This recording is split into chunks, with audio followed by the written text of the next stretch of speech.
Shalom, shalom, Javerim Bejaverot. Bienvenidas y bienvenidos a todos a una nueva entrega de lectura en audio de la Parashá de la semana. En esta ocasión y este video es relacionado a Parashat Mishpatim, ordenanzas divinas. Vamos a comenzar nuestro video, no sin antes leer y saludar a todas nuestras amigas, Javerim y Bejaverot, amigos y amigas que nos escribieron en el último video de la Parashá, de la lectura en audio de Parashat Yitro. Nos escribe Susan657213. Buen Shabbat, queridos. Gracias, Roe Alex. Un abrazo, querida Susan, aunque con mucho cariño. No soy Roé, solo soy un estudiante de Torah, pero aprecio mucho tu comentario y saludos desde Santander. Nelfi, siempre me cuesta, es Nelfi Olarte, Nelfi Olarte amado, dice: gracias, hermoso trabajo, por favor compartir el comienzo de la semana, estaremos esforzándonos por tenerlo lo más temprano de la semana posible. Jaime Espinosa Fuentes, Shalom Toda Rabá, por compartir esta maravillosa clase y por tu esfuerzo, Shavuot Tov, desde la Ciudad de México. Querido Jaime, saludos desde también, desde la hermana República del Estado de México. A los que vivimos en la Ciudad de México y los alrededores saben a qué me refiero con este pequeño chiste local. Perdón. Saludos, Leonardo Carlos Noguera. Dice: Shalom y muchas gracias por sus videos donde comprendemos tus enseñanzas con la lectura de la porción semanal. Muchas bendiciones desde Argentina. Querido Leo, un abrazo hasta Argentina, un abrazo a todos nuestros amigos y queridos hermanos de la comunidad en Argentina. Yo sé qué hacer, dice: gracias por la lectura. De nada. Gracias por escuchar. Aide Montoya, shalom, muchas gracias por cada instrucción. Dios te bendiga y te guarde, varón. Gracias, querida Aide, un abrazo. Dice Joseph Chávez que sí, saludos desde Nueva Jersey. Gracias, querido Joseph Chávez. Mexicali, Baja California, que es Julio y Miriam. Saludos desde Mexicali. Nuestro querido Sebastián, nuestro ya asiduo y también querido amigo Sebastián, dice: Shalom desde Argentina. Caribe y Pino, Shalom desde Venezuela. Un abrazo a toda nuestra familia y amigos de Venezuela. Lidia Pereira, saludos y gracias por la enseñanza. Elizabeth Solís, Shalom, realmente el Padre Eterno es hermoso y bueno y nos enseña por medio de varias personas. Amén. Saludos desde Ecuador. Gracias, querida Elizabeth. Un abrazo también. Clara Molina, Shalom, gracias. Miriam López, Baruch Hashem, por esta parashá. Shalom, shalom, shalom, querida. Mirna López, Claudia Leticia Ortega, shalom, que el Eterno nos dé mayor conocimiento y amor a las enseñanzas de Torah y bendiciones. Totalmente de acuerdo contigo. He sacado a los que estudian, en especial a usted y su familia. Gracias a ustedes por sus buenas palabras, sus lindas palabras para mí, para nuestra familia y para toda la comunidad. Dice un consejero, Yitro se decía que era un consejero de Faraón. Sí, así lo dice el Midrash de la parashá de, creo que es la parashá de Shemot, si no mal recuerdo, el Midrash de la parashá de Shemot. Ahí describe que Yitro era un consejero de Faraón y se dice que escribió los códigos de Hammurabi. También he escuchado al respecto, con 282 leyes escritas. Es un dato súper interesante, Claudia. Lo he escuchado ya en varios foros, lo he escuchado y leído en varios foros. Es interesante, trataré de profundizar un poco. No dudaría que así fuera, no me sorprendería, pero siempre estamos abiertos, ¿no?, a los comentarios y a las diversas opiniones. Joseph Chávez nos escribe otra vez: ¿ustedes son judíos o mesiánicos? A ver, yo voy a responder directamente y muy frontalmente a esta respuesta, Joseph, de la manera más respetuosa. Sé que lo haces con buena intención y así lo noto. No soy judío converso, pero tampoco soy mesiánico en un sentido de que no voy en pro de los movimientos mesiánicos populares. Yo diría que soy un estudiante de Torah. En un término espiritual, como lo hemos hablado aquí, como Abraham, que Abraham no era judío, pero se le conoce como el primer judío, era porque alababa a su creador con agradecimiento. Ese es el significado de la palabra de Yehuda. Yo sé que si voy con este argumento con una comunidad rabínica, me dice: pues no eres judío, y estoy de acuerdo, no pasa nada. No voy a decirles algo que no soy o decirles algo que sí soy y no, etcétera. Quiero que quede claro, nosotros estudiamos toda la Torah. Joseph Chávez, yo me diría un estudiante de Torah, y espiritualmente alguien que quiera agradecer a su creador con agradecimiento, lo cual es el significado de judío. Pero no quiero venirles a mentir que soy o no soy una cosa. Esto es Esto es derecho. Decimos en México, derecha a la flecha. Mexicali, Baja California, dice comentario referente al breve sobre el nombre del Eterno. Saludos, mi estimado. Reconocemos que somos ignorantes, pero nos deslumbraron cuando éramos cristianos, dice, y nos dijeron los antisemitas que el pueblo de Israel escondía el nombre porque solo era para ellos. Con el transcurso de los años hemos aprendido y comprendemos que el Eterno ha tenido misericordia de nosotros. Baruch, aquí pone BYH, en referencia a que es una expresión muy linda que dice Baruch Yeshua Mashiach. Baruch Hashem, querido Mexicali, un abrazo a Julio y Miriam nuevamente, que son unos grandes amigos del canal, y a todos los queremos y los respetamos. Familia, pues vamos a, después de estos saludos, me faltó uno, Adoniesis, discúlpame Adoniesis, te salté sin querer y aquí me está saliendo, gracias de parte de Isa y de mí, querido Adoniesis, un abrazo, te abrazamos fuerte y te deseamos lo mejor, gracias por tu colaboración y gracias por unirte como miembro y hacerte miembro del canal. Sin más preámbulo, bueno, sí, solamente un último más, les invito a que puedas darle like a este video, puedas suscribirte, activar la campanita de las notificaciones, comentar y compartir. Gracias a todos por sus comentarios, nos ayuda muchísimo. Vamos a comenzar, querida familia, sin más, ahora sí, con la lectura de Parashat Mishpatim. Dice así la lectura del Midrash, que compartimos también por medio de PDF en el canal de Telegram que tenemos. Mishpatim, las ordenanzas divinas que regulan la conducta entre un judío y su semejante judío.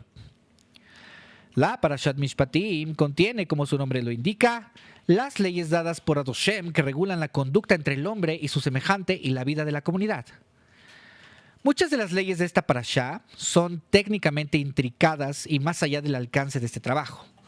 Un intento fue hecho para dar un breve perfil de la mayoría de sus mitzvot a fin de permitir al lector apreciar que Mishpetei Hashem, Emet Tzadku Yahdav, las leyes de Adoshem son veraces y justas en su totalidad.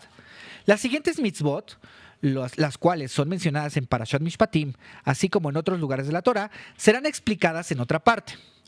No oprimir un ger es un converso al judaísmo. Prestar dinero al necesitado, que esto se ve en Parashat Behar.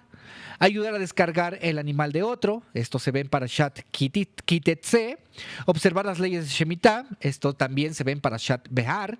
Observar Pesach, Shavuot y Sukkot, esto se ve en Parashat Emor. Traer Bikurim al Beit HaMikdash, esto también se extiende en Parashat Kitabo. No celebrar un pacto con una de las 7 naciones de Eretz Canaán. Esto se ve en Parashat Ba'et Hanan. Los Bene Israel fueron instruidos en algunos de los Mishpatim mientras ellos acamparon en Mará. Fueron enseñados Mishpatim adicionales después de Matán Torah, mientras todavía estaban parados congregados al pie de Har Sinai. La reina nunca abandonaba su palacio para salir a pasear, a menos que hubiera previamente ordenado a una fuertemente armada custodia marchar frente a ella. Otra tropa armada tenía que seguirla en la retaguardia. Solo entonces ella distendía segura en el conocimiento de que ningún intruso sería capaz de abordarla de ninguna dirección. Similarmente, los 10 mandamientos fueron precedidos y seguidos por los Mishpatim, siendo que los Mishpatim son básicos para la supervivencia de la civilización humana. Nuestros sabios declaran en Abot 1.18, el mundo se sustenta en virtud de 3 pilares de justicia, verdad y paz. El mundo se sustenta en virtud de 3 pilares: justicia, verdad y paz. A las naciones, Adoshem entregó solo 7 leyes básicas, conocidas como las leyes de Noach, aquel al Israel por otra parte. Él reveló miles sobre miles de alajot que tratan de todos los detalles concernientes a demandas, daños y disputas.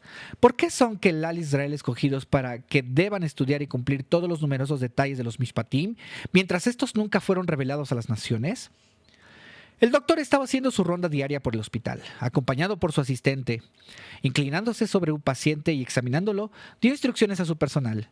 La dieta de este paciente no debe ser restringida. Déjenlo tener todo lo que demande. Él continuó su ruta y después de haber chequeado a otro paciente, redujo de su registro una larga lista de alimentos. Todos estos bajo ninguna circunstancia pueden ser dados a este hombre, le ordenó. Él tiene permitido solo un número limitado de comidas. Su asistente pareció confuso.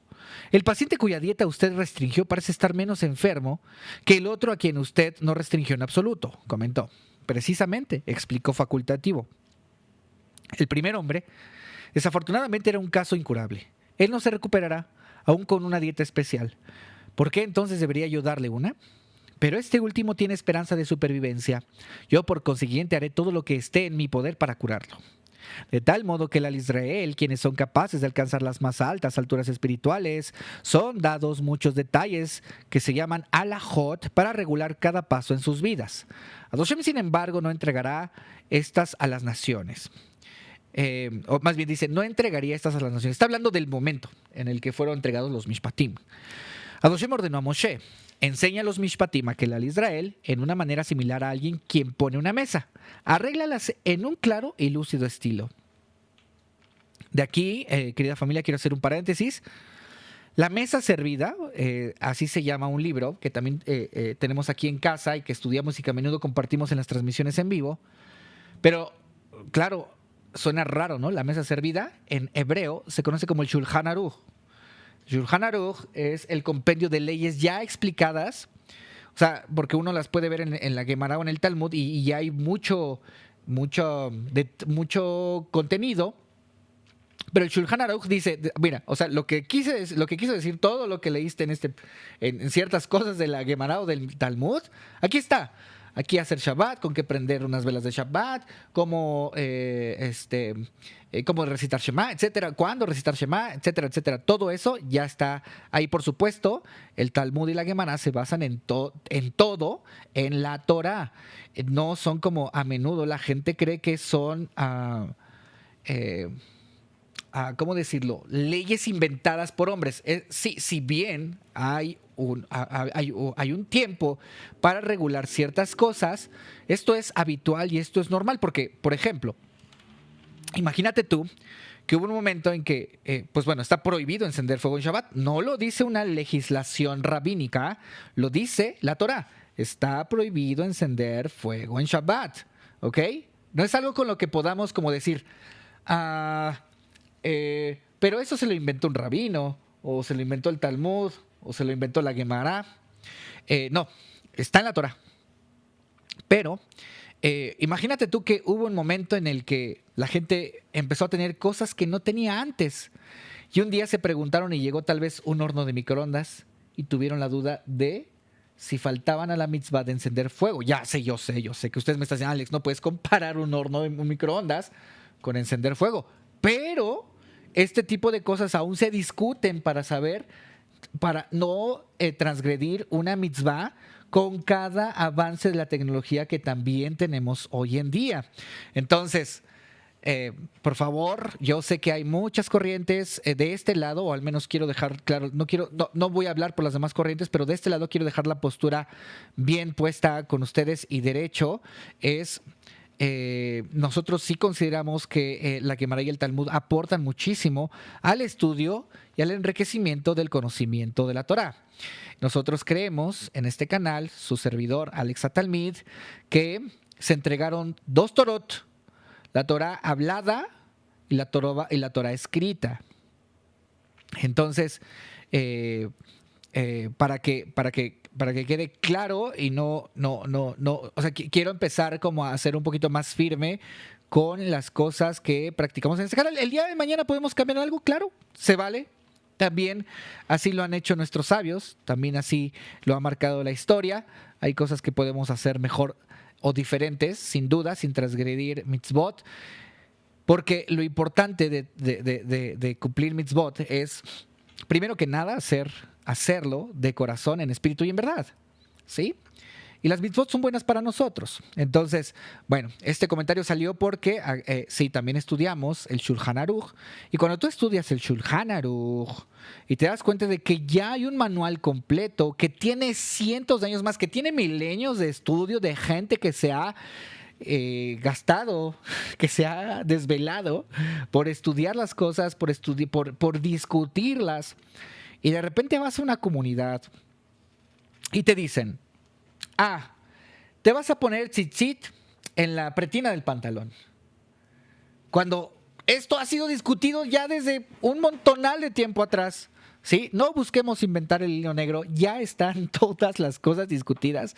Entonces, por eso es que sí somos afines a estudiarlo. Ahora, que las mitzvot, que la religiosidad de las mitzvot no desvíe su corazón del objetivo principal, que es amar a Kadosh Baruj Hu con todo su corazón, con toda su alma y con todas sus fuerzas.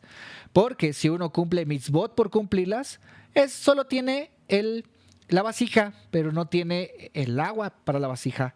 En cambio, cuando uno se convierte muy espiritual y muy inmaterial, ¿no? Muy nihilista, si así lo quieren ver. Bueno, tienen el agua, pero no saben dónde ponerla porque no hay vasija. Entonces, seamos todos vasija y veamos cómo ensancharnos. Cuando digo ensancharnos es para siempre recibir más y más. Cierro el paréntesis, continúo con la lectura. Moshe se afanó a sí mismo al extremo para presentar las halajot con un sistema claro. Como recompensa, la Torah une su nombre a los Mishpatim enunciando en Shemot 21.1. Y estos son los Mishpatim, los cuales vos podréis delante de ellos. Hashem ordenó a Moshe advertir a los Bnei Israel que toda disputa entre ellos o toda demanda que un judío pudiera tener en contra de otro debería ser resuelta por la ley de la Torah en una corte judía, Beit Din, y no ante un tribunal gentil. Está prohibido para un judío ir a una corte de ley no judía para una decisión. Esto se aplica incluso si las leyes pertinentes a ese caso fueran idénticas con la ley de la Torá. Un judío que consulta a una corte de ley gentil de tal modo niega a Hashem y pierde su parte en el Olam Haba, porque él socava la autoridad de la Torá. Ahora el Midrash nos va a hablar acerca de las leyes del esclavo judío que es vendido por el Beit Din, que es el tribunal judío. La misma concerniente al esclavo judío fue escogida para ser la primera de la Parashat Mishpatim. Los Ben Israel fueron liberados de Egipto a fin de tornarse sirvientes de Adoshem. Un judío, quien es el sirviente de Adoshem, debe por consiguiente tratar a su esclavo con consideración.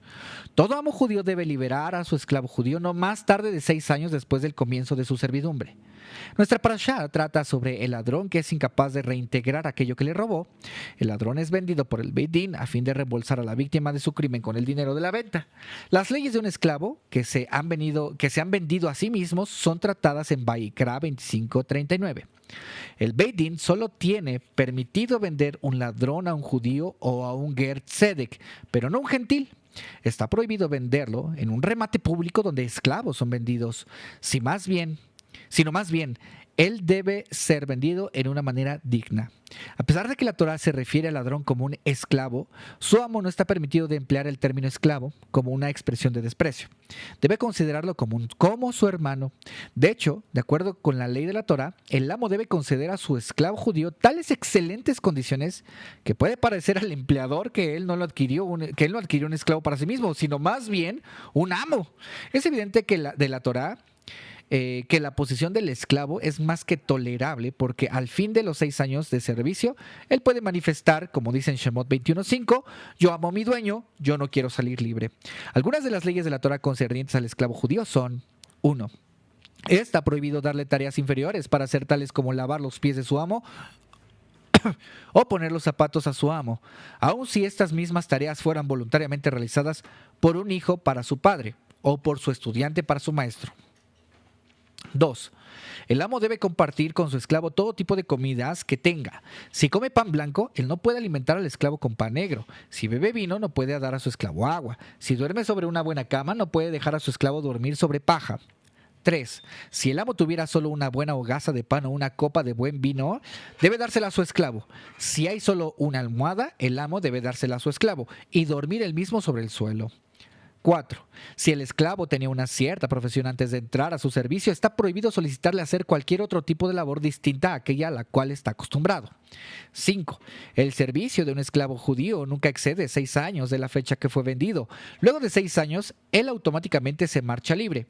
Si durante su periodo de servicio el esclavo cayó enfermo y su amo incurrió en grandes gastos por su causa, él no obstante no debe nada a su amo cuando parte. 6. Si él entra al servicio mientras es casado, es el deber del amo sustentar a sí mismo a su esposa e hijos. 7. Si el esclavo es soltero, su amo no puede darle una sirvienta canaanita con quien vivir a fin de adquirir nuevos esclavos como resultado de su unión. 8.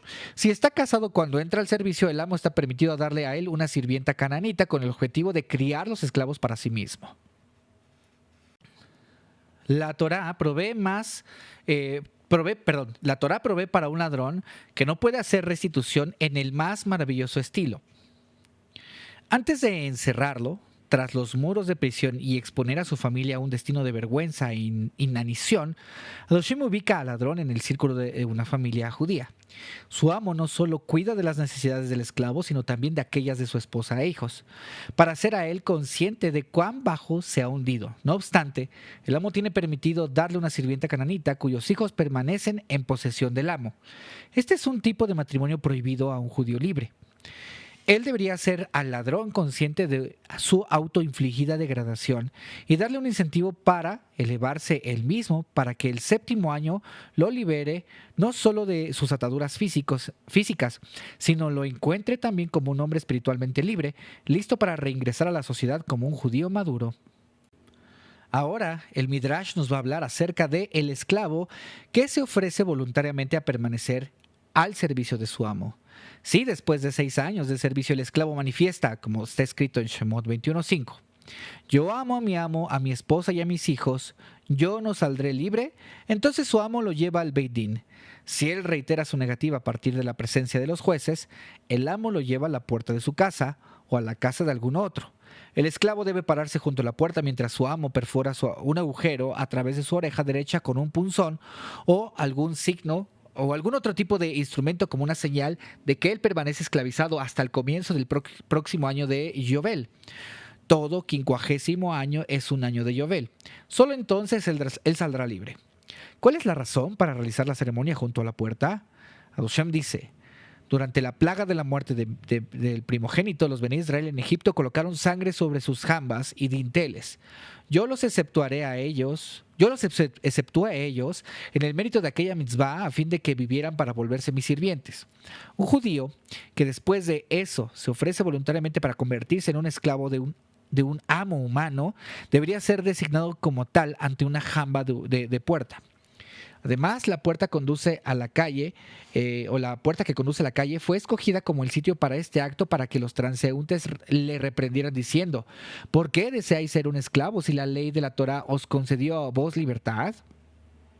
Es por una razón similar que de todos sus órganos es el oído el que debe ser atravesado. Hashem dice: que la oreja sea perforada porque ella escuchó en Har Sinai: vos no robaréis, y a pesar de ello él ignoró el mandamiento y cometió un robo.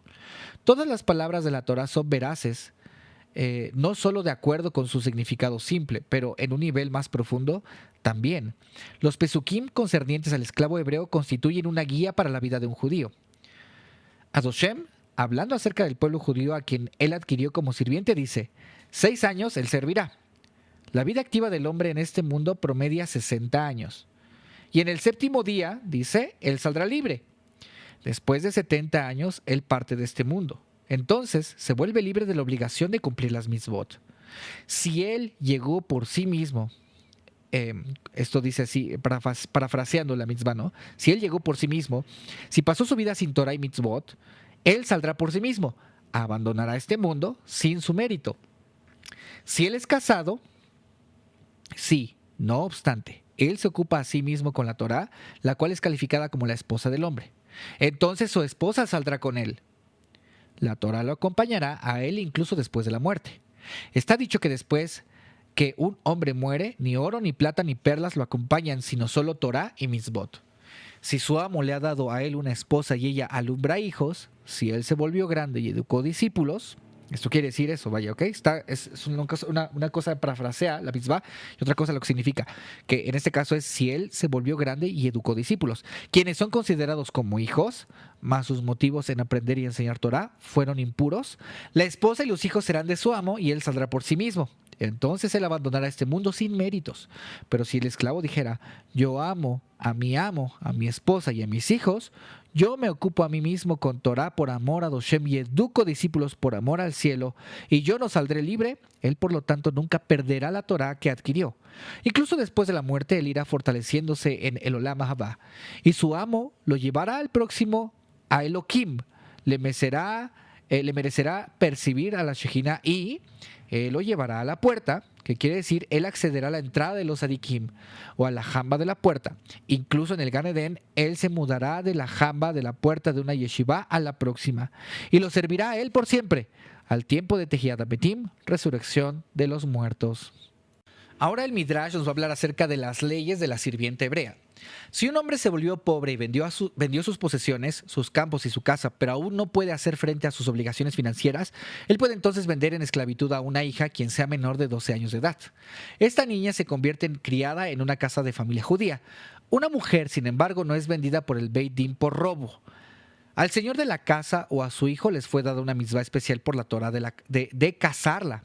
¿Ok? Por la Torah. O sea, dice que a los de la casa, ellos tienen que casarla. ¿Ok? La Torah de este modo provee para ambos, el padre empobrecido y la hija. Si el señor de la casa se casa con ella, el dinero que pagó por su adquisición entonces constituye el dinero de Kiddushin, que es de matrimonio. Si ni el señor de la casa ni su hijo quieren desposarla, ellos deben cooperar para asegurar que ella sea prontamente redimida, accediendo a deducir del precio de su libertad el tiempo que ella ya sirvió. Si el padre que la había vendido se vuelve adinerado, él debe redimirla. Todas las leyes relativas al tratamiento considerado que un amo debe acordar a un esclavo hebreo se aplican igualmente a una sirvienta hebrea.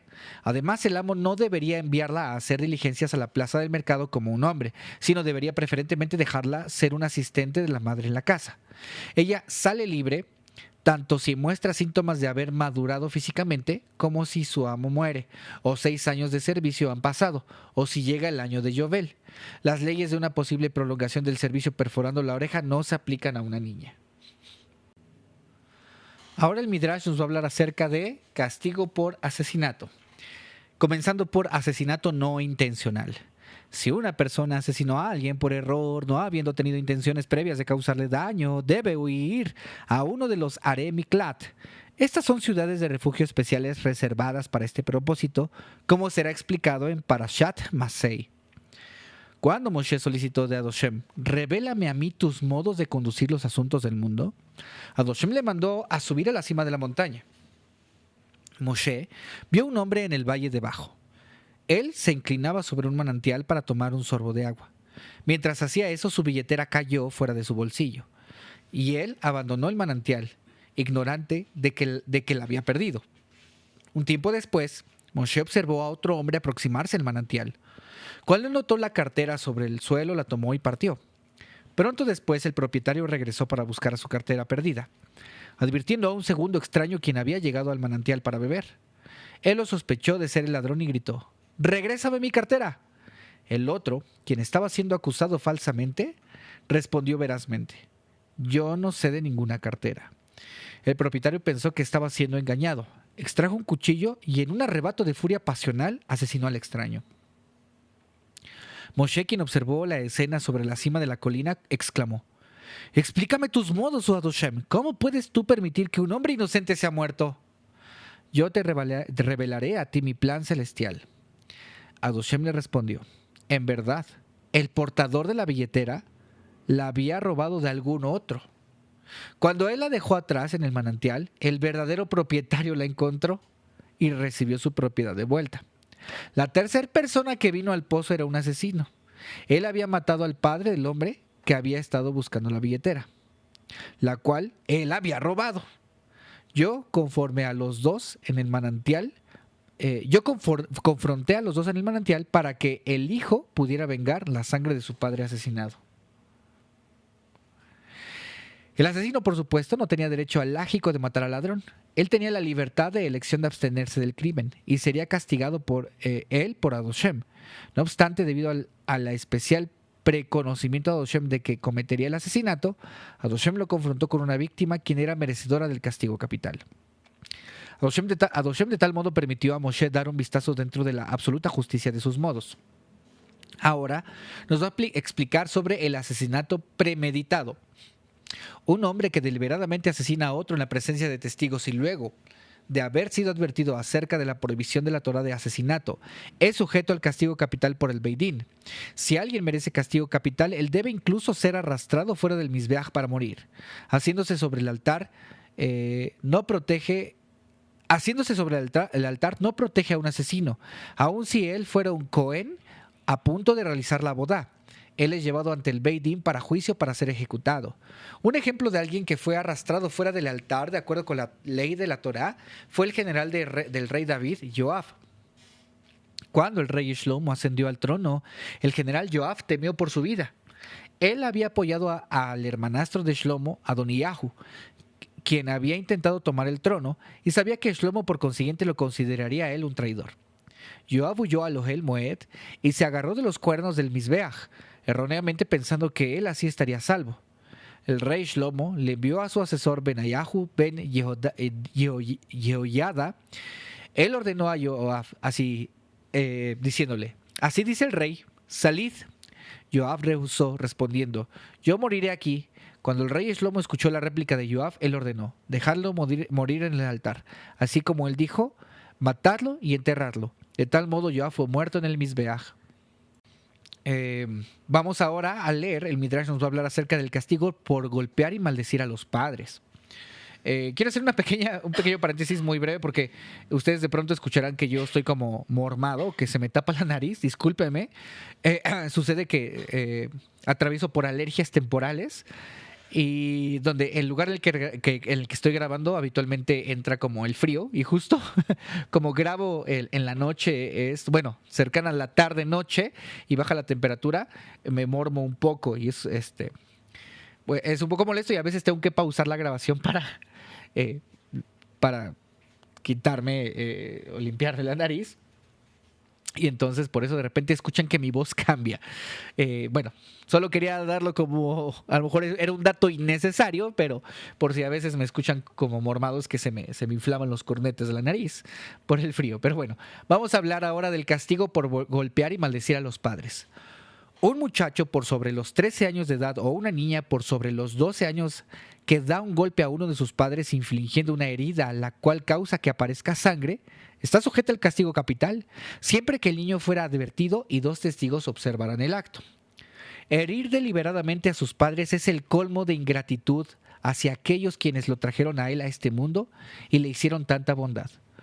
Un muchacho por sobre los 13 años de edad y una niña por sobre los 12 que maldicen a uno de los padres con uno de los nombres de Adoshem está sujeto al castigo capital si él o ella fue advertido y la maldición pronunciada en la presencia de 2 testigos. Esta ley se aplica incluso si los padres ya fallecieron. Ahora, el Midrash nos va a hablar acerca de la compensación por varios tipos de daños. Si una persona por asestar un golpe a otra le causó daño en una o varias de las 5 siguientes formas, debe hacer restitución. 1. Nezek, causando daño físico. 2. Zahar, causando dolor. 3. Ripui, causando gastos médicos. 4. Shevet, causando ausencia del trabajo. 5. Boshet, causando humillación. Nosotros explicaremos ahora en más amplio detalle de los precedentes tipos de daños. 1. Nezek. Si el agresor causó a la víctima perder o lesionar un ojo, diente, mano, pie o cualquier otro miembro u órgano, el Beit Din calcula por cuánto el valor de este hombre se disminuirá por causa del impedimento si él fuera a ser vendido como esclavo. Perdón. El asaltante debe pagar la suma que el Beit Din calculó como valor del miembro. El valor de sus miembros u órganos no puede ser estandarizado dado que su importancia varía de acuerdo con la ocupación del hombre. Alguien que se gana la vida por medio de labor manual y pierde una mano recibe una compensación más grande que la de un intelectual que pierde una mano. 2. Zahar. Además de compensar a la víctima por el daño que sufrió por la pérdida o lesión de un miembro, él es requerido de pagarle por todo dolor físico causado por el accidente. La suma de retribución depende de la severidad del dolor. 3. Ripui. El atacante es responsable de los honorarios médicos y otras expensas médicas resultantes de su golpe. La Torá expresa en Shemot 21:19, y él pagará los honorarios del facultativo, de lo cual nosotros podemos deducir la regla de que es permisible para un judío ocuparse de curar a los enfermos. Cuando Rabí Ishmael y Rabí Akiva caminaban junto en las calles de Jerusalén, ellos fueron abordados por un hombre enfermo que los interrogó. Mis maestros, por favor aconsejadme, ¿cómo seré curado? Ellos le dieron instrucciones acerca de las medicinas apropiadas para tomar. Entonces él los interrogó, ¿quién me causó volverme enfermo? El Creador, ellos replicaron. Si es así, él arguyó, vosotros no deberéis entremeteros en sus asuntos. Dado que él me enfermó, ¿por qué ustedes transgreden su voluntad intentando curarme? Ellos le explicaron la respuesta formulando una pregunta. ¿Cuál es vuestra profesión?, demandaron de él. Soy un granjero, él replicó. ¿Quién hizo crecer a las uvas en vuestro viñedo?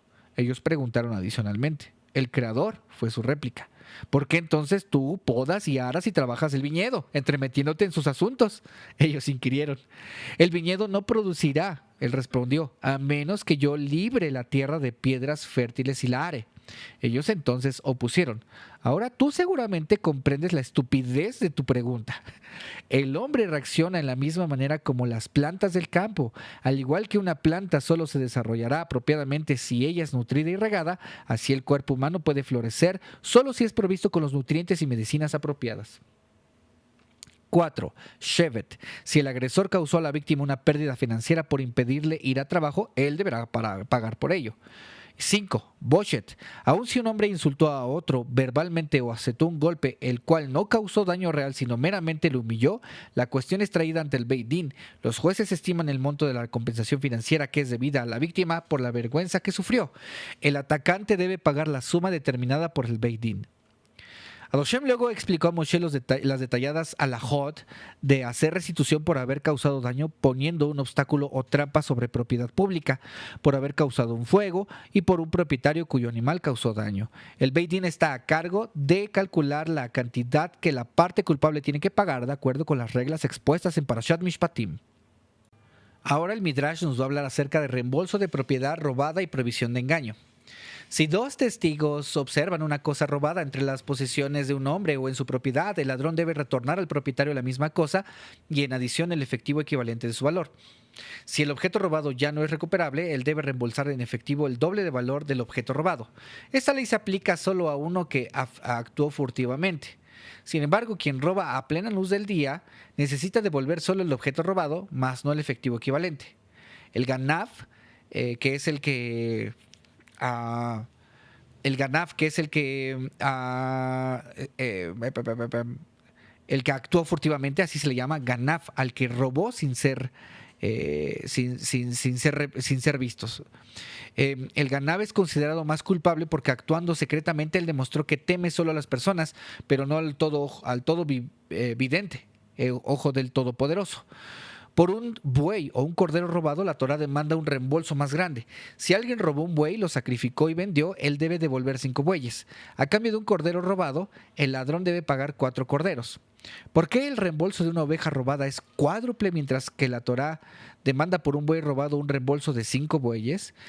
1. El buey es el más valioso de los dos animales, dado que realiza labor para su amo, mientras que la oveja no lo hace. 2. Adoshem con esto nos enseña que a nosotros, que él está interesado en el honor de todo el ser humano, aun aquel de un ladrón. Al robar la oveja, el ladrón tuvo que degradarse a sí mismo porque él la llevó sobre sus hombros. Un buey, sin embargo, es fácilmente conducido fuera. Adoshem toma su vergüenza en consideración y disminuye su reintegro. La Torá considera un ladrón no solo a uno que roba propiedad, sino también a alguien que actúa de una manera engañosa hacia otros. Incluidos están en esta categoría quien insiste en que otro coma con él. Va de nuevo. Quien insiste en que otro coma con él, mientras en su corazón no desea tenerlo como huésped. Eso también está incluido como robo, ¿ok? Quien ofrece presentes a otro sabiendo de antemano que el otro no los aceptará. Un vendedor que es deshonesto respecto a sus pesos y medidas. Un vendedor que mezcla mercancías de alta calidad con mercancías más pobres, engañando al comprador. La Torá castiga el robo de bueyes y corderos más severamente que aquel de toda otra propiedad, dado que estos animales son la propiedad más vital de un granjero, sin los cuales su subsistencia es puesta en peligro, de acuerdo con Torá Temimá. La Torá considera a uno que actúa fraudulentamente como un ladrón. Un tal ejemplo es Absalom, hijo del rey David. Absalom, el hijo del rey David, se rebeló en contra de su padre buscando establecerse a sí mismo como rey.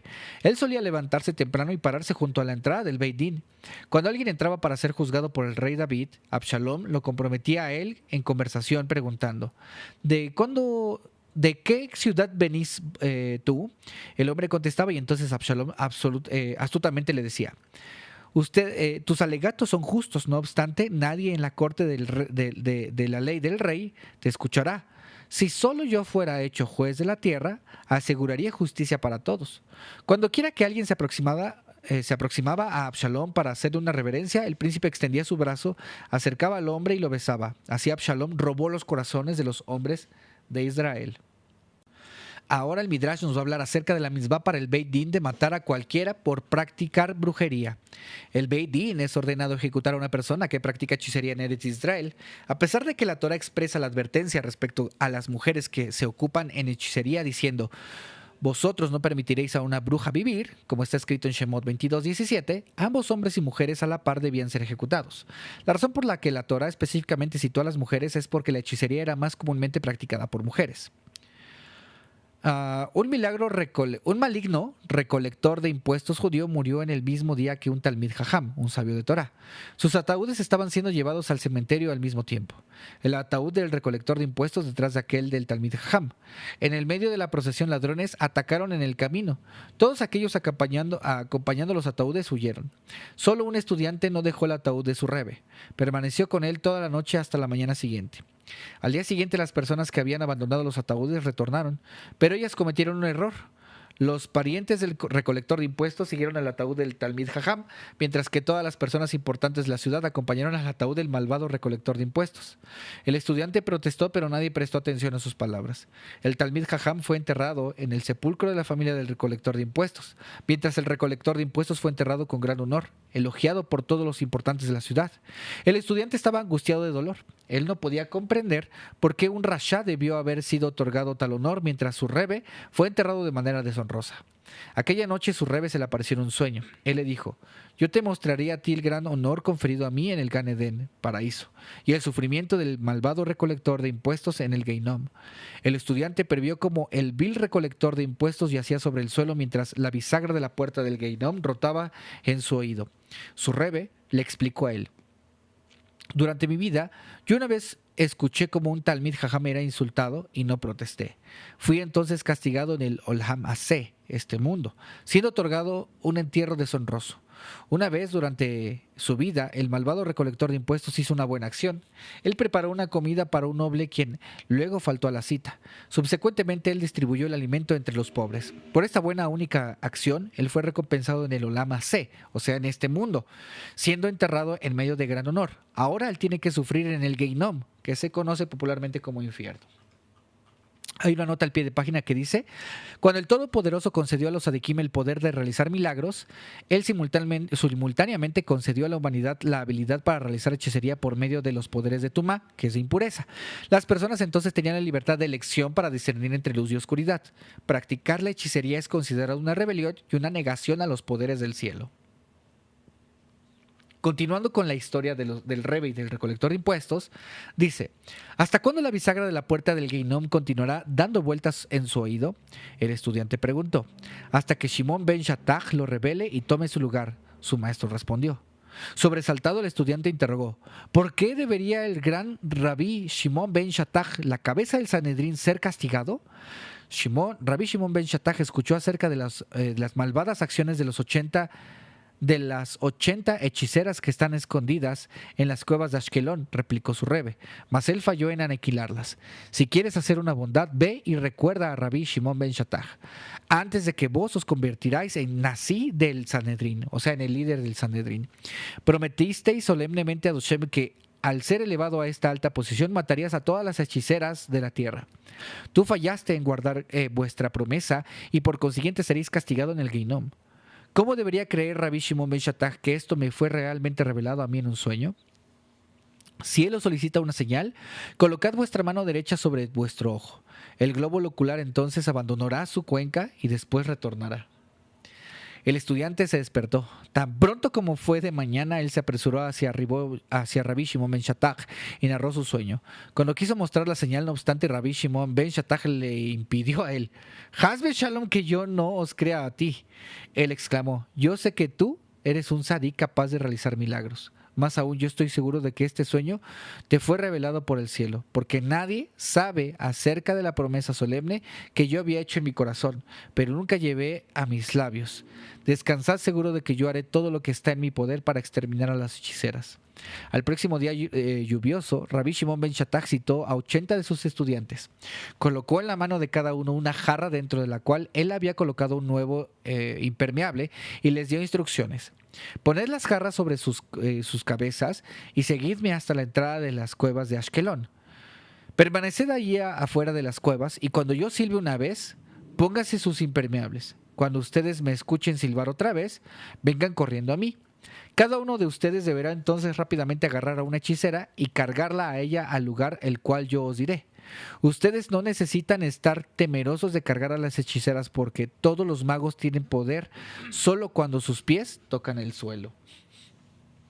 Los estudiantes siguieron a Rabbi Shimon ben Shatach a la vecindad de las cuevas de Ashkelon.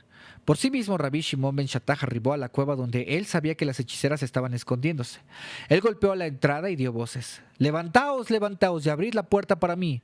Un colega vuestro ha arribado». «¿Cómo pudiste vos venir aquí en un día lluvioso como este?». Las hechiceras vocearon de vuelta. «Ningún problema para un gran mago como lo soy yo», Rabbi Shimon ben Shatach replicó. «Yo caminé por magia entre las gotas de lluvia y no me mojé». Todavía desconfiadas, las hechiceras inquirieron. «¿Por qué habéis vos venido aquí?». Rabbi Shimon ben Shatach replicó.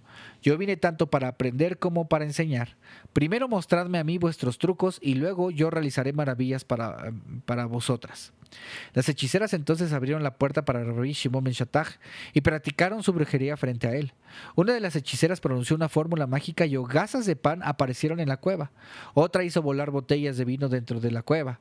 Dos hechiceras más emplearon sus trucos mágicos y aquí cuencas llenas de carne asada y toda clase de platos apetitosos fueron depositados sobre la mesa.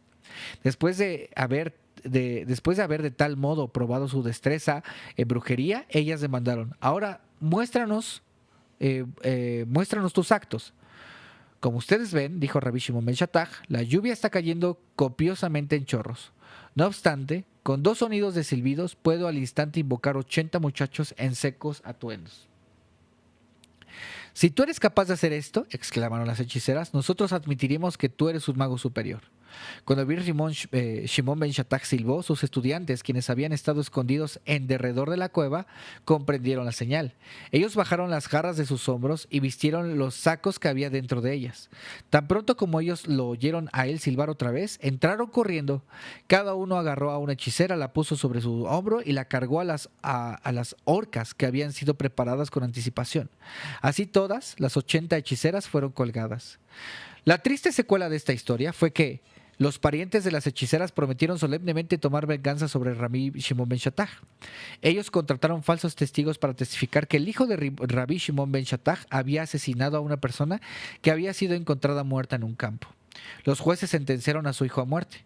Mientras él estaba siendo guiado fuera al lugar de ejecución, él exclamó, volviendo hacia los testigos: «Si yo soy culpable, que mi muerte no sea mi expiación, mas si yo soy inocente, que mi muerte expíe por mí y que los testigos sean castigados por su culpa». Los testigos se empaledecieron y confesaron: «Nuestro testimonio fue complot ideado a fin de tomar venganza sobre Rabbi Shimon ben Shatach». Rabbi Shimon ben Shatach quiso salvar a su hijo de la muerte, pero su hijo, volviéndose a los jueces, gritó: «Cumplid la sentencia sobre mí antes que transgredir la ley de la Torá, que establece que los testigos no pueden revocar su testimonio». Rabbi Shimon ben Shatach se enfrentó a sí mismo y ordenó que su hijo fuera ejecutado. Ahora el Midrash nos va a hablar acerca de la prohibición en contra de afligir a una viuda o a un huérfano. Hashem advirtió tanto al Beit Din como a todo individuo cuidarse de afligir a una viuda o un huérfano, aún de la manera más sutil.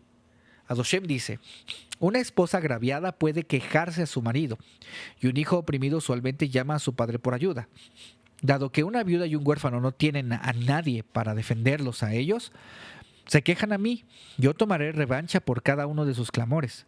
Mi furia será encendida y como resultado de mi enojo ninguna lluvia caerá. Ustedes serán castigados por la espada, la pestilencia, el exilio y las bestias salvajes. Sus esposas se tornarán viudas de por vida. Ellos no podrán volver a casarse, dado que sus esposos habrán desaparecido, pero sus muertes nunca serán corroboradas. Sus hijos, por esta razón, nunca podrán heredar los bienes de sus padres. Adoshem desea que nosotros cultivemos dentro nuestro las cualidades características de bondad y compasión. Él, por consiguiente, nos prohibió a nosotros dar un tratamiento inferior a las viudas y huérfanos a causa de su posición de debilidad. Jerusalén fue destruida solamente cuando el Beit Din pervirtió el juicio de viudas y huérfanos. La prohibición en contra de oprimir a huérfanos y viudas, de acuerdo con una opinión de nuestros sabios, está establecida en la Torá para servir como ejemplo para la regla general de que está prohibido tomar ventaja de cualquier persona que está desvalida. Cuando los dos Talmidei Jajamim de Rabbi Shimon ben Gamaliel y Rabbi Ishmael eran conducidos a la muerte por los romanos, Rabbi Shimon dijo a su colega: yo estoy muy afligido porque no sé por qué pecado merezco morir. ¿Sucedió alguna vez, Rabbi Ishmael interrogó, que alguien vino a ti para ser juzgado o para consultarte una pregunta de alajá y tú lo hiciste esperar hasta haber finalizado tu bebida o haberos puesto vuestros zapatos o vuestra vestidura? Sí, así es. Tú transgrediste la prohibición de la Torá de Shemot 22:21. Si tú los afligís a ellos, aún al grado más sutil, mi furia arderá, y yo os mataré a vos con la espada. Vos me habéis consolado, mi Rebe, respondió Rabbi Shimon. Ahora el Midrash nos va a hablar acerca de no maldecir a un juez a pesar de desacordar con su decisión. En adición a la prohibición de maldecir a cualquier judío, Adoshem nos dio un mandamiento especial prohibiendo maldecir a los Dayanim, jueces de un Beit Din. La prohibición consiste en maldecirlos usando el nombre de Adoshem. Un hombre que tenía un caso en la corte fue absuelto por el juez. Cuando abandonó la corte estaba lleno de alabanzas para el juez, proclamando a todos que qué hombre maravilloso él era. Otra vez tuvo un segundo pleito, el cual fue precedido por el mismo juez. Esta vez fue pronunciado culpable. Este juez es un perfecto idiota, declaró mientras abandonaba la sala del tribunal. Está prohibido maldecir a un juez, a un rey o al jefe del Sanedrín. Ahora el Midrash nos va a hablar acerca de un esbozo de algunas leyes aplicables a jueces, testigos y demandados. Está prohibido a un juez escuchar los argumentos de un litigante si el otro está ausente. Ambos deben estar presentes al mismo tiempo. El Beit Din no puede aceptar el testimonio de un rasha malvado. Nuestros sabios presentan una lista de personas que son inadecuados para actuar como testigos, entre ellas una persona que permite a su ganado pastar en los campos de otras personas y un jugador profesional. El veredicto final es pronunciado de acuerdo con el voto mayoritario de los jueces. Un no judío preguntó a Rabbi Yehoshua ben Korja: ¿tu Torá no os comanda seguir a la mayoría? Va de nuevo, dice, ¿tu Torá no los comanda a seguir a la mayoría? Dice, nosotros los idólatras excedemos en número por mucho a los judíos. ¿No estáis vosotros entonces obligados a unirnos a nosotros? ¿Tienes tú algún hijo?, inquirió Rabbi Yehoshua. Tengo, respondió el gentil. Tú tocáis un punto sensible, recordándome de mis problemas. ¿Por qué?, preguntó Rabbi Yehoshua. Nunca disfrutamos de una sola comida juntos en paz, replicó el gentil. Cuando quiera que nos sentamos a comer, un hijo manifiesta que su Dios debe ser bendecido, mientras el otro alega que reverencia es debida a su deidad. Para el tiempo en que la comida terminó, todos están lastimados de la pelea. Uno tiene marcas azules sobre su frente y el mentón del otro está destrozado. ¿Por qué no hacéis la paz entre ellos?, preguntó Rabbi Yehoshua, y decidís qué Dios debe ser adorado. Yo soy impotente en la materia, admitió el gentil. ¿Tú ves?, afirmó Rabbi Yehoshua, que no sois una mayoría porque desacordáis entre vosotros mismos acerca de cuál Señor debe ser adorado. Dice una nota al pie de página que incluso los malvados, si los malvados fueran de hecho una mayoría, estaría no obstante prohibido seguirlos. La Torá nos ordena a nosotros escuchar a una mayoría de Talmidei Jajamim si desacuerdan entre ellos mismos acerca de una cuestión. No obstante, como el Sefer Jinuj lo expresa en Misbah 78, aun si los ignorantes fueran tantos como el número de personas que partieron de Egipto y por mucho excedieran un número de los Talmidei Jajamim, no debemos a pesar de ello tomar decisiones de acuerdo con una mayoría de ignorantes. Vaya gran mitzvah. Así debería ser con muchas cosas, ¿no? Pero bueno, de hecho, Rabbi Itzhak Petersburg sarcásticamente afirmó que uno puede con seguridad asumir que debería actuar de una manera que es contraria al modo en que la mayoría de la gente se comporta, porque la mayoría de la gente sigue el consejo del Yetzer Hara, que es el instinto malo. Bueno, continuamos con la lectura. A fin de asegurar que los votos no se dividieran en dos facciones iguales, el número de jueces designados para el Beit Din siempre tenía que ser impar. A fin de concluir un veredicto culpable para castigo capital, un voto de mayoría no es suficiente. Debe haber una mayoría de al menos 2 votos. Para absolución, sin embargo, mayoría por un voto es suficiente. A un juez no le está permitido basar su opinión en aquella de un juez mayor o una mayoría de jueces razonando. Su conclusión fue ciertamente correcta. Se demanda de todo juez que él clarifique el caso en su propia mente y decida verazmente aún si su conclusión fuera la opuesta de la opinión de la mayoría. Si es luego vencido en la votación, no será tenido responsable por los resultados. Ahora el Midrash nos va a hablar acerca de la advertencia de no hacer falsas declaraciones. Midevar sheker tirhak, mantente lejos de una mentira. Este mandamiento está dirigido a todo judío. Le advierte evitar envolverse a sí mismo en cualquier mentira o fraude, porque el sello de Adoshem es la verdad. Es una advertencia general para un juez evitar todo lo que pudiera distorsionar la veracidad del juicio. Algunas de sus implicancias son: un juez que se dio cuenta que erró no debería intentar buscar prueba para sustanciar su anterior falsa declaración a fin de evitar admitir su equivocación. 2. Si un juez o un testigo es consciente de que uno de sus colegas es deshonesto, debería rehusar manejar el caso con él, aun si es llevado a cabo de acuerdo con la halajá. Si el juez está bajo la impresión de que los testigos están mintiendo a pesar de que está imposibilitado para probarlo, debería retirarse del pleito antes de concluir el veredicto. No dejemos que diga, no es mi responsabilidad, los testigos tendrán la culpa. 3. Si uno de los litigantes se presenta en la corte vestido elegantemente y el otro en ropas raídas, debería ser ordenado que ambos vistieran el mismo tipo de ropa en la corte a fin de no distorsionar la objetividad del juez. Ahora el Midrash nos va a hablar acerca del Beit Din no debe matar a alguien que es inocente. El Beit Din está advertido: Benaki betzadik al taharoj, no matéis al libre de culpa y recto. En la práctica esto significa: 1. Si el Beit Din había declarado que alguien debía ser sentenciado a muerte y subsecuentemente alguien sugirió nuevos argumentos a su favor, o aun si él mismo sugirió un nuevo argumento en su defensa, el caso es reabierto, incluso si ya estaba siendo conducido al lugar de la ejecución. El caso será revisado tantas veces como argumentos sustanciales sean sacados a colación. Sin embargo, si una persona fue absuelta en el tribunal, su caso no es reabierto, aun si nuevas pruebas de su culpabilidad fueran encontradas.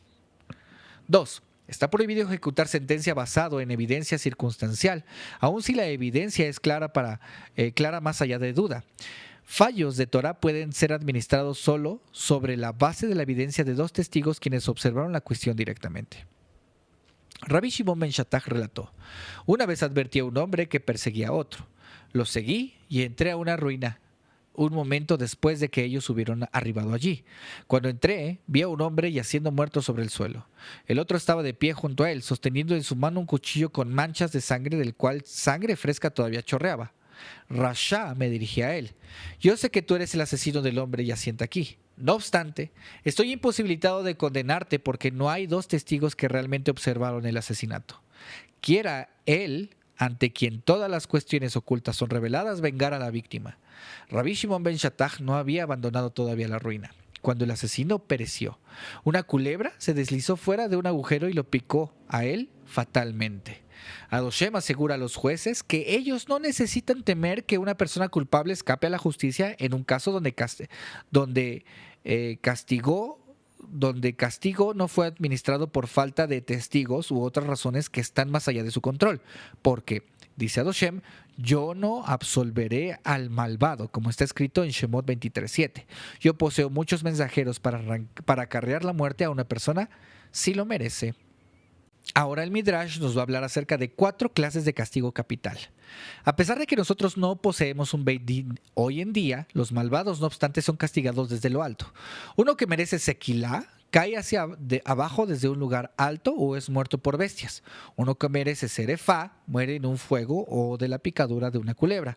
Uno que merece herej es ejecutado por el gobierno o asesinado por gángsters. Uno que merece genek se ahoga o es estrangulado.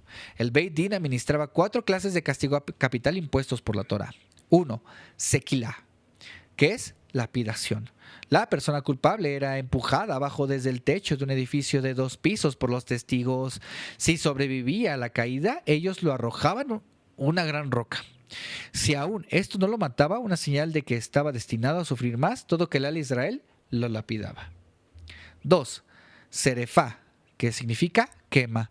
Esa sentencia de muerte, también como todos los tipos de castigos capitales ordenados por la Torá, era llevado a cabo de la manera más misericordiosa. Un delgado flujo de plomo caliente al rojo era obligado a bajar a la garganta del criminal, y él moriría rápidamente. Jerej, muerte por la espada. El hombre culpable era decapitado con la espada y moriría inmediatamente. Genek, estrangulación. Él era estrangulado por el Beit Din. Los castigos son listados en orden descendente de severidad, sequilá siendo considerado el más duro. Ahora el Midrash nos va a hablar acerca de que está prohibido aceptar todo tipo de soborno. La Torá advierte al juez: Beshohat al tikaj, no aceptéis un soborno. Está prohibido para el juez aceptar un regalo de uno de los litigantes. Él debe rehusar, aun si el regalo fue dado con el entendimiento de que él debería juzgar verazmente y aun si él tiene la firme intención de juzgar el caso correctamente a pesar del regalo. Soborno, en adición a regalos tangibles, incluye todo tipo de favor o palabras bondadosas las cuales el juez recibió de una de las partes. Nuestros sabios fueron extremadamente cautelosos de no convertirse en jueces en un caso de la corte en que sospechaban que podían ser parcializados. Esto es ilustrado por los siguientes ejemplos. Cuando el sabio Shmuel cruzaba el puente de un río, fue dado una mano de ayuda por un transeúnte. Shmuel inquirió acerca del bienestar del hombre y el hombre le informó que estaba en su camino al Beit Din por un pleito. Yo no soy permitido ser vuestro juez. Shmuel decidió inmediatamente: ¿por qué me ayudasteis? Rabbi Ishmael ben Yosé empleó a un arrendatario quien solía traerle una canasta de frutas de su huerto de Rabbi Ishmael todos los viernes. Una vez le obsequió a él una canasta un jueves. ¿Por qué me trajiste tú las frutas hoy?, inquirió Rabbi Ishmael. Tengo un pleito mañana, explicó el arrendatario. Rabbi Ishmael no aceptaría la canasta de frutas de él más. No obstante, rehusó actuar como un juez en el caso diciendo: no soy adecuado para ser tu juez. Él designó a un Talmid Jajam diferente para manejar el caso. Rabbi Ishmael estaba por casualidad caminando pasando el Beit Din durante los procesos del día siguiente. Él acertó al oír los argumentos de que su arrendatario presentó y pensó para sí mismo: él debería arguir diferente a fin de ganar el caso. Súbitamente se dio cuenta de que en su mente favorecía a su arrendatario por sobre el otro litigante y estaba interesado en que su arrendatario ganara. Malditos sean aquellos quienes aceptan soborno, exclamó. Yo nunca tomé la canasta de frutas de mi arrendatario. Aun si yo lo hubiera tomado, era fruta que me pertenecía. No obstante, el soborno sugerido influenció mis pensamientos en su favor. Si alguien acepta real soborno y luego ejecuta sentencia, cuán mucho más distorsionada será su sentencia. La naturaleza del soborno es que causa al juez identificarse a sí mismo con el ladrón. Quien acepta soborno será castigado con uno de los siguientes: él perderá su claridad de conocimiento de Torá, declarando que lo impuro es puro y viceversa, o bien se volverá indigente al grado de tener que rogar por limosna, o bien perderá su vista. Ahora el Midrash nos va a hablar acerca de la prohibición en contra de mezclar leche y carne. Adoshem ordenó a aquel al Israel en Shemot 23:19: no cocinaréis a un cabrito en la leche de su madre. Estas palabras son reiteradas en 3 lugares diferentes en la Torá, indicando 3 diferentes prohibiciones de la Torá en la materia. 1. Está prohibido comer una mezcla cocida de carne y leche. 2. Uno no puede derivar ningún beneficio de tal mezcla. Y 3. Los dos no pueden ser cocidos juntos. Moshe dijo a Adoshem: yo estoy asombrado. Tú me diste instrucciones de escribir en la Torá: no cocinéis un cabrito en la leche de su madre. Aún así, tú oralmente me explicaste que ello también prohibía comer a los dos juntos. Dame permiso para escribir en la Torá: no comáis una mezcla de carne y leche. Adoshem respondió: escribe como yo te ordené a ti, no cambies mis palabras. Moshe discutió. ¿No es posible que en el curso de su largo exilio los Bené Israel puedan olvidar la explicación oral de la Torá? Adoshem respondió: yo he celebrado un pacto con ellos, el cual garantiza que la Torá oral no será nunca olvidada por sus descendientes. La razón por la cual Adoshem no permitió a Moshe incorporar la explicación oral dentro del texto escrito de la Torá fue que él previó que algunas de las naciones alegarían en tiempos futuros que eran la nación elegida de Adoshem, las verdaderas poseedoras de la Torá. Ellas, no obstante, no podrían nunca fingir que sabían la Torá íntegra porque la ley oral las eludiría, puesto que ella había sido transmitida por palabra de boca desde el tiempo de Moshe, de una generación a la próxima, pero no consignada por escrito. Permaneció la exclusiva posesión de Kelal Israel. A pesar de que los Bené Israel no entendieron el precepto de no mezclar carne y leche, el cual es un hok, ellos todos lo aceptaron en perfecta fe sin formular ninguna pregunta. Adoshem escogió dar sus mandamientos a la generación del desierto porque ellos eran la más recta de las generaciones. El pie de página de esta sección dice que Rav Dessler, en Miktaf Mehliahu 1, página 52, cita esta sentencia como una prueba de la necesidad de consultar a un Talmid Jajam para decidir los problemas de la vida de uno por uno. El intelecto de una persona está invariablemente cegado por sus deseos. Él está por consiguiente imposibilitado de juzgar cuestiones objetivamente cuando le conciernen a sí mismo. Ahora el Midrash nos va a hablar acerca de que Adoshem predice a Moshe que un ángel los guiará a ellos. Adoshem reveló a Moshe que los Bené Israel pecarían en el futuro. Él se refirió al futuro incidente del Egel, el becerro de oro. Por consiguiente, su Shejinah no continuaría guiando a los Bené Israel. En lugar de ello, él enviaría un ángel al frente del campo. Si ustedes fueran dignos, dijo Adoshem, yo mismo os guiaría, mas a causa de su futuro pecado, yo os enviaré a mi mensajero, el ángel Meta, espacio Tron, quien porta mi nombre. Cuidaos de rebelaros en su contra, porque él solo es un mensajero y no tiene poder para perdonar vuestros pecados como yo lo haría. Después del pecado del Egel, Adoshem quiso cumplir sus palabras y envió un ángel al frente de ellos. Moshe, sin embargo, protestó diciendo: a menos que tú nos guíes personalmente a nosotros, nosotros no partiremos de aquí. En el mérito de la grandeza de Moshe, Adoshem consintió. Mientras Moshe vivió, Adoshem mismo condujo al campo de los Bené Israel. Más tarde, Adoshem envió al mismo ángel a quien Moshe había rehusado aceptar para asistir a Yehoshua en la conquista de Eretz Israel. Yehoshua voluntariamente lo aceptó. La posición espiritual de Yehoshua era muy inferior a aquella de Moshe y por consiguiente él aceptó alegremente ser guiado por un ángel. Adoshem también predijo a Moshe que cuando los Bené Israel entraran a la tierra, los habitantes de Canaán estarían tan asustados que no se atreverían a pararse erguidos delante de ellos. Él prometió a Moshe asistirlo en vencer a los poderosos reyes emoritas Sihón y Og, enviando una zirá, una clase de avispas, al frente de los Bené Israel, la cual cegaría los ojos de sus enemigos e inyectarían un veneno mortal dentro de sus cuerpos. Permaneciendo sobre el lado oriental del Jardén, la zirá también arrojaría a chorros su veneno a las naciones en Eretz Kenán. Ahora el Midrash nos va a hablar acerca de más eventos que tuvieron lugar antes de Matán Torah, entrega de la Torah. Al fin de Parashat Mishpatim, la Torá narra eventos que realmente tuvieron lugar durante los días precedentes a Matán Torah. En el cuarto día de la semana antes de Matán Torah, Adoshem mandó que Moshe, Aarón, los dos hijos de Aarón, Nadab y Abihu, y los 70 ancianos deberían ascender a la montaña para posternarse ellos mismos ante la Shejinah. Adoshem no incluyó a los hijos de Aarón, Eleazar y Tamar en este mandamiento porque él previó que ellos ascendiendo la montaña se tornarían merecedores de muerte y él no quería que todos los hijos de Aarón murieran. Adoshem dijo a Moshe que cada uno sería permitido de ascender no más allá de su límite fijado. Cuando los ancianos escucharon el mandamiento de Adoshem se quejaron, resintieron ser rehusados del permiso para entrar al compartimento más íntimo de Adoshem como Moshe, pero Adoshem le respondió: cuando yo dije en Egipto id y hablar al faraón, solo Moshe y Aarón obedecieron y entraron al palacio real. Ustedes permanecieron atrás. Dado que ellos entraron al palacio del rey humano, también serán concedidos entrada al rey de reyes. No obstante, Aarón no fue permitido de ascender a la cumbre de la montaña por respeto a los ancianos. En aquel día, Moshe retornó al pueblo y explicó el mandamiento de Hashem, que ellos debían permanecer dentro de sus límites y separarse de sus esposas. Él también los instruyó en las mitzvot que había sido comandadas en Mará, las cuales eran las leyes de Shabbat, de honrar a los padres, y los mishpatim, que son las leyes civiles divinamente comandadas.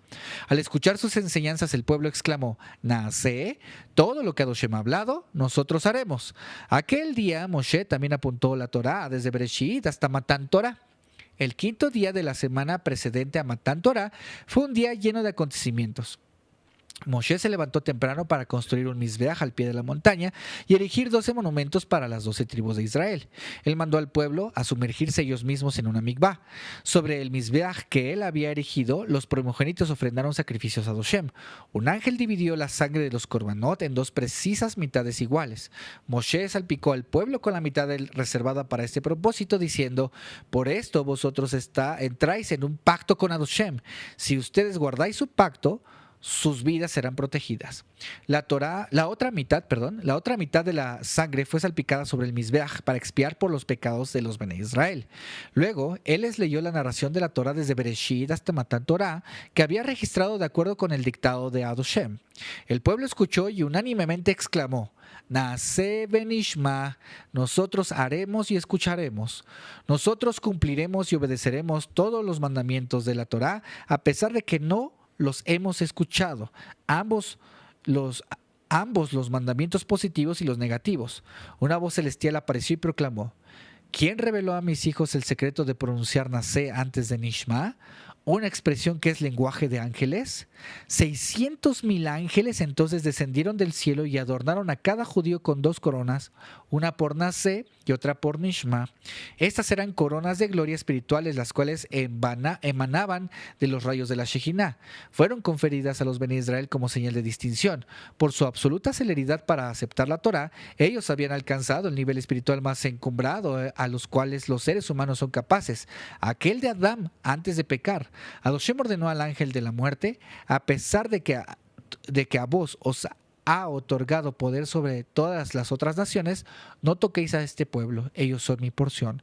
Los Bene Israel hubieran vivido para siempre si no por su subsecuente pecado del becerro de oro, y ellos no habrían sido exiliados entre las naciones. De acuerdo con otra opinión, en Melichtá les leyó bendiciones y el reproche. Ahora, vamos a continuar. A pesar de que los Bene Israel habían proclamado su disposición de aceptar la Torá, el Todopoderoso no estaba satisfecho. ¿Quiénes son vuestros garantes que vosotros guardaréis vuestro compromiso? Él preguntó a ellos. El cielo y la tierra serán nuestras garantes, que Israel respondió.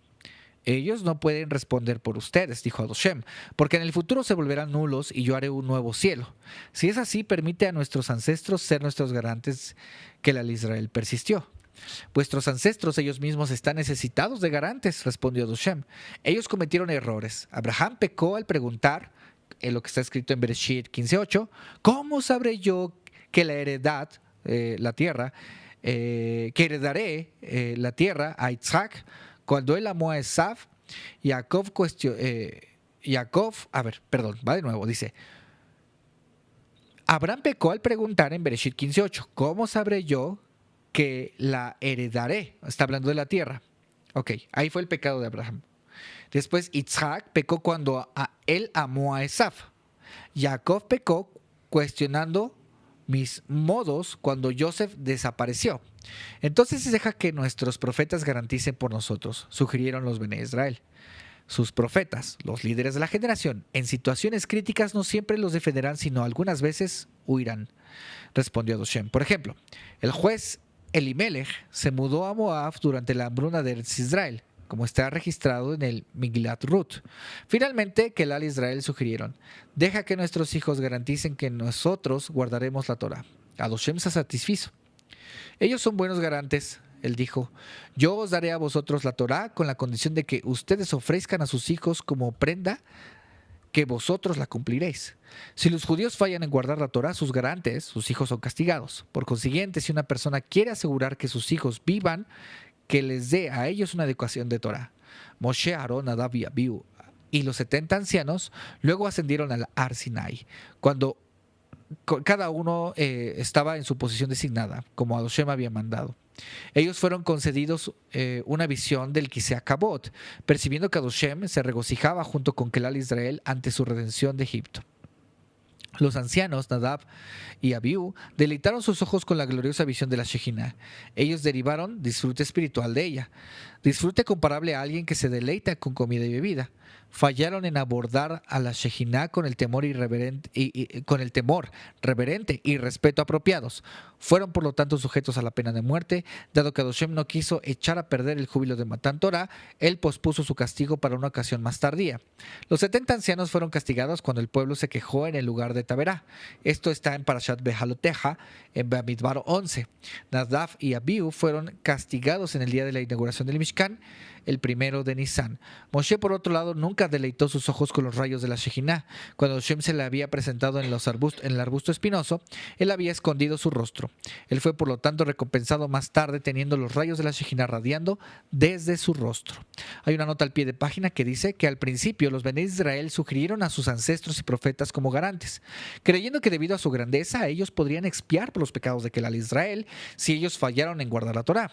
Adoshem, no obstante, respondió que dado que los ancestros también habían errado, algún insignificante error disgustando a Adoshem a causa de su descollante nivel de espiritualidad, estarían imposibilitados de expiar por todos sus futuros descendientes. Adoshem prefirió aceptar a los niños pequeños como prenda, sabiendo que el temor de que sus hijos pudieran morir detendría a los padres de pecar. Esto de acuerdo con Tiferet Zion. Ahora el Midrash nos va a hablar acerca de que Moshe asciende al cielo para recibir las Lujot, tablas. Después que los Bené Israel hubieron escuchado todos los 10 mandamientos, Adoshem mandó a Moshe ascender a la montaña a fin de recibir las Lujot, que son las tablas sobre las cuales los 10 mandamientos, los cuales contienen la esencia de todas las 613 mitzvot de la Torá, estaban grabados. Pero antes de continuar con esto, te invito a que le des like si todavía no le has dado like, a que te suscribas, actives la campanita de las notificaciones, compartas y comentes y compartas este video si crees que este audio, si crees que puede ayudar a otros en su estudio continuo de Torah. Recuerda que esto es un complemento más, no una sustitución de tu estudio de Torah continuo. Moshe dio instrucciones que en su ausencia el pueblo debería obedecer a Aarón, a los ancianos y a Hur, el hijo de Miriam, a quien él había designado para estar a cargo. Él dijo a los Bené Israel que retornaría luego de 40 días y les imploró a ellos: por favor, decid tefilot, rezos a favor mío y ayunad por mí. Yo estoy por entrar al campo de ángeles y ascender a la morada de los seres de fuego celestiales de Adoshem. Rogar a Adoshem por misericordia para que yo pueda retornar en paz. El cuerpo entero de Moshe estaba temblando y estremeciéndose. El 7 de Sivan, Moshe llevó a su discípulo Yehoshua y ellos comenzaron a ascender juntos a la montaña. Yehoshua armó su tienda al pie de la montaña y no abandonó el lugar por 40 días mientras esperaba a su maestro retornar. Por un milagro especial, el man cayó para él allí a fin de sustentarlo. Moshe ascendió a la cumbre de la montaña y fue cubierto por la nube por 6 días. Este fue un periodo preparatorio para purificar su cuerpo para que pudiera volverse como uno de los ángeles. Luego fue permitido ascender al cielo, entrando a los alrededores de la Shejina, divinidad. Moshe penetró la oscuridad de la nube y fue admitido al campo celestial. Temeroso por su vida, Moshe estaba recitando el capítulo de Tehilim que protege a una persona de dañinos poderes. Tehilim 91. Yoshev Beseter León, el que mora en el secreto o en el abrigo del más alto, vos no asustaréis de terror por la noche ni de la flecha que vuela de día. Cuando Moshe llegó al cielo, los ángeles se quejaron a Adoshem y le dijeron: Ribono Shelolam, soberano del universo. Ellos gritaron: ¿qué está haciendo este terrestre entre nosotros? Él vino a recibir la Torá. Adoshem respondió: ¿debe la preciosa Torá, la cual fue ocultada por ti por 974 generaciones antes de la creación, ser ahora entregada a mortales? Los ángeles protestaron: ¿quién es el hombre para merecer este don? Contéstales a ellos. Adoshem ordenó a Moshe: me temo que me quemarán con el fuego de sus bocas, dijo Moshe. Pégate a mi Kisea-Kabot y luego respóndeles a ellos, Adoshem le ordenó. Moshe se volvió a los ángeles y argumentó: dice en la Torá: yo soy Hashem, vuestro Elohim, quien os sacó a vosotros de Egipto, de la casa de esclavitud, como está escrito en Shemot 20. ¿Estuvieron ustedes en Egipto? ¿Fueron ustedes esclavizados por el faraón? Dice, vosotros no tendréis otros dioses. ¿Viven ustedes entre naciones idólatras? La Torá manda, recuerda el día de Shabbat para santificarlo. ¿Ustedes trabajan? ¿Que deben estar necesitados de un descanso en Shabbat? La Torá dice, ustedes no pronunciaréis el nombre de Adoshem en vano. ¿Conducen ustedes acuerdos de negocios que debieran tener que jurar? Honrad a vuestro padre y a vuestra madre. ¿Tienen ustedes padres? La Torá prohíbe el asesinato. ¿Hay derramamiento de sangre en el cielo? Dice, ustedes no cometeréis adulterio. ¿Están ustedes casados y necesitados de esta advertencia? Establece la Torá, ustedes no robaréis. ¿Hay plata para ustedes para robar en el cielo? La Torá manda no codiciar la propiedad de otro. ¿Hay casas, campos o viñedos entre ustedes que debierais necesitar esta advertencia? Ustedes no poseen Yetzer Hará como lo tienen los seres humanos. ¿Cómo pueden entonces las prohibiciones de la Torá aplicarse a ustedes? Los ángeles concedieron la verdad del argumento de Moshe. Todos ellos se convirtieron en amigos de Moshe. Antes de que él partiera, cada ángel le reveló a él su secreto particular, una fórmula curativa que fue deducida de los nombres sagrados de Adoshem en las parashot de la Torá. En aquel tiempo, el ángel de la muerte reveló a Moshe el secreto de que una plaga puede ser detenida quemando ketoret, incienso. Moshe permaneció en el cielo por 40 días y estudió Torá. Detalles adicionales concernientes al estudio de la Torá de Moshe en el cielo son narrados en Parashat Ki Tisa, en el capítulo después de 40 días en el cielo, Moshe recibe 2 lujot de zafiro. Mientras Moshe estaba ausente, el pueblo erigió el becerro de oro. Los ángeles en el cielo estaban felices porque pensaron, ahora que ellos han pecado, la Torá no será devuelta. Nos será devuelta, o sea, como que se quedará en el cielo. Moshe retornó al campo el 17 de Tamuz y encontró que el pueblo había hecho un egel. Los detalles de este incidente son narrados en Parashat Ki Tisa. Hazak Ubaruch, Hazak Ubaruch. Querida familia, gracias por haber llegado hasta este final de Parashat, del comentario, de la lectura en audio de la Parashat Mishpatim de El Midrash en su versión El Midrash dice. Yo soy Alex Hernández y ha sido todo un gusto haber estudiado con ustedes. Cuando yo leo con ustedes y para ustedes también estoy estudiando con ustedes. Así que les agradezco por todo. Recuerden darle like, suscribirse, activar la campanita de las notificaciones, comentar y compartir, porque esto nos sigue ayudando a poder seguir subiendo este contenido. Nos vemos en la próxima lectura. Un abrazo. Se les quiere y se les respeta. Les saluda Alex Atalmit, un estudiante con ustedes. Shalom, shalom, shalom, shalom.